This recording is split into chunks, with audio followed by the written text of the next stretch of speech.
आणि आता बातमी लाडकी बहीण योजनेसंदर्भात आहे। लाडकी बहीण योजनेच्या लाभावरून महायुतीत एकमत नसल्याचं समोर आलंय। 2 अपत्य असणाऱ्या महिलांनाच लाडकी बहीण योजनेचा लाभ द्यावा अशी मागणी आमदार नितेश राणेंनी केली आहे। तर या संदर्भात महायुतीचे नेते निर्णय घेतील अशी सावध भूमिका शिंदे गटाचे खासदार नरेश म्हस्के यांनी घेतली आहे।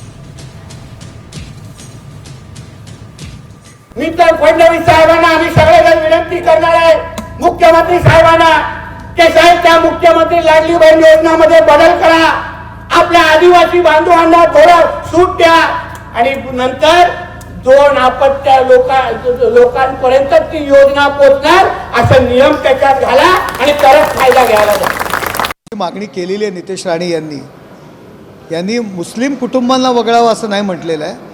2 पेक्षा अधिक जर मुलं असतील तर त्यांना लाडकी बहीण योजनेतनं वगळावं अशी मागणी केलेली आहे। ही मागणी महाराष्ट्रातनं पुढे येते। पक्षातील नेते, महायुतीचे नेते यासंबंधी निर्णय घेतील। यावर प्रतिक्रिया देणं मला उचित वाटत नाही।